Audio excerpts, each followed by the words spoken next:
শ্ৰী শ্ৰী মহা মাৰিয়াম্মান মন্দিৰ বেংকক। শ্ৰী শ্ৰী মহা মাৰিয়াম্মান মন্দিৰ বা মহা উমাদেৱীৰ মন্দিৰ হৈছে থাইলেণ্ডৰ বেংককৰ চিলম ৰোডত অৱস্থিত এটা দক্ষিণ ভাৰতীয় স্থাপত্যশৈলীৰ হিন্দু মন্দিৰ। ইয়াক 1878 চনত তামিল হিন্দু অনুপ্ৰৱেশকাৰী বৈঠি পাডিয়াছেট্টিয়ে নিৰ্মাণ কৰিছিল। 1858 চনত ভাৰতত ব্ৰিটিছ সাম্ৰাজ্যৰ ঔপনিৱেশিক শাসন আৰম্ভ হোৱাৰ পিছত দক্ষিণ ভাৰতৰ ৰাজ্য তামিলনাডুৰ বহুতে ঔপনিৱেশিক শাসনৰ অধীনত বাস কৰাতকৈ তেওঁলোকৰ দেশ এৰিবলৈ পছন্দ কৰিছিল। তেনে এটা ভাৰতীয় ৰত্নৰ ব্যৱসায়ী কোনোৰ মতে গৰু সৰবৰাহকাৰী দল বেংককলৈ গুচি আহিছিল। ভাৰতীয়সকলৰ এই গোটৰ এজন নেতা আছিল বৈঠি পাডিয়াছেট্টি। তেওঁ দলটোৰ সৈতে বেংককলৈ অহাৰ প্ৰায় এক দশকৰ পাছত এই মন্দিৰটো নিৰ্মাণ কৰিছিল। বৰ্তমান চিলুমৰ এটা পথ তেওঁৰ নামেৰে নামাকৰণ কৰা হৈছে চৈ বৈটি, যাক ইংৰাজীত ভিটিলেণ্ড নামেৰে জনাজাত। শ্ৰী মাৰিয়াম্মান থাইলেণ্ডৰ আটাইতকৈ পুৰণি আৰু আটাইতকৈ গুৰুত্বপূৰ্ণ মন্দিৰ বুলি বিবেচিত হৈছে। মন্দিৰৰ সন্মুখৰ ভাগ বিভিন্ন আকাৰ আকৃতিৰ নানান ভাৰতীয় দেৱ-দেৱীৰ প্ৰতিচ্ছবি খোদিত থকাৰ লগতে বিভিন্ন ৰঙৰ আকৰ্ষণীয় ফুলৰ শৈলীত খোদিত ভাস্কৰ্য আদিও আছে। মন্দিৰৰ প্ৰৱেশদ্বাৰত 6 মিটাৰ উচ্চতাৰ এটা গপুৰম বা প্ৰৱেশদ্বাৰ আছে। এই গপুৰমত দেৱতাসকলৰ বিভিন্ন ভাস্কৰ্য খোদিত হৈ আছে। মন্দিৰ চৌহদটোৰ মুখ্য মন্দিৰটো হৈছে এটা গম্বুজ আৰু ইয়াৰ শিৰত এটা সোণপানীত হলা তামৰ কলচী আছে। মন্দিৰ চৌহদৰ ভিতৰত গণেশ, কাৰ্তিক আৰু শ্ৰী শ্ৰী মহা মাৰিয়াম্মা মানৰ নামত উৎসৰ্গিত 3টা মুখ্য মন্দিৰ আছে।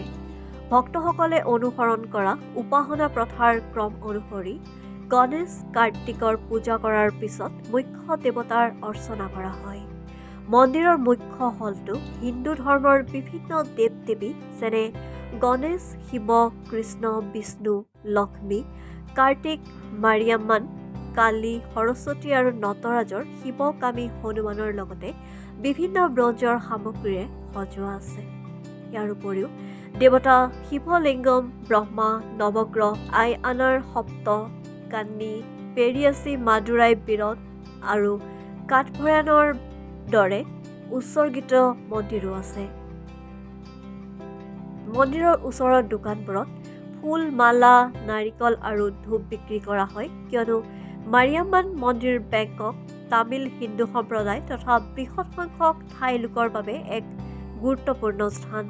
কোৱা হয় যে 85% থাই লোকে এই মন্দিৰটো দৰ্শন কৰে। তেওঁলোকৰ বহুতে বিশ্বাস কৰে যে হিন্দু ধৰ্ম এটা পৃথক ধৰ্ম নহয়, ই বৌদ্ধ ধৰ্মৰ এটা শাখাহে মাত্ৰ। নৱৰাত্ৰিৰ দৰে ধৰ্মীয় উৎসৱসমূহ ছেপ্টেম্বৰ-অক্টোবৰ মাহত পৰম্পৰাগত তামিল বৰ্ষপঞ্জী অনুসৰণ কৰি ইয়াত অনুষ্ঠিত হয়। দুৰ্ভাগ্যৰ পৰা প্ৰতিকাৰ দিয়া বুলি প্ৰচলিত বিশ্বাসৰ এই উৎসৱ 10 দিন ধৰি অনুষ্ঠিত হয় আৰু অন্তিম দিনা মন্দিৰৰ সন্মুখৰ ৰাস্তাটো হালধীয়া ফুলৰ মালা আৰু মমবাতিৰে ৰঙীনভাৱে সজোৱা হয় আৰু শ্ৰী মাৰিয়াম্মানৰ প্ৰতিচ্ছবিসহ এক শোভাযাত্ৰা কৰা হয়। এই সময়ছোৱাত ভক্তৰ ভিৰৰ বাবে চিলুমৰ এটা অংশত যান-জঁটৰ সৃষ্টি হৈ পৰে। দীপাৱলী এই মন্দিৰৰ আন এক বিশেষ উৎসৱ। এই সময়ত মন্দিৰটো উজ্জ্বলভাৱে পোহৰাই তোলা হয়। সাধাৰণতে দিনৰ মধ্যাহ্নৰ সময়ছোৱা আৰু শুক্ৰবাৰে তেলৰ বন্তি প্ৰজ্বলনৰ অনুষ্ঠান অনুষ্ঠিত কৰা হয় আৰু দেৱতাৰ দ্বাৰা আশীৰ্বাদপ্ৰাপ্ত খাদ্য-প্ৰসাদ ভক্তসকলৰ মাজত বিতৰণ কৰা হয়।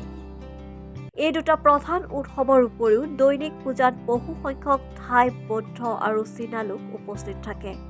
অনা হিন্দু ভক্তসকলৰ বহুতে বিশ্বাস কৰে যে হিন্দু দেৱতা গণেশে তেওঁলোকক ব্যৱসায়ত সহায় কৰে আৰু মন্দিৰৰ প্ৰধান দেৱতাই তেওঁলোকৰ মহিলাসকলক গৰ্ভধাৰণৰ বাবে আশীৰ্বাদ প্ৰদান কৰে। নিউজ ডেস্ক ৰিপৰ্ট, লেংটন বাতৰি।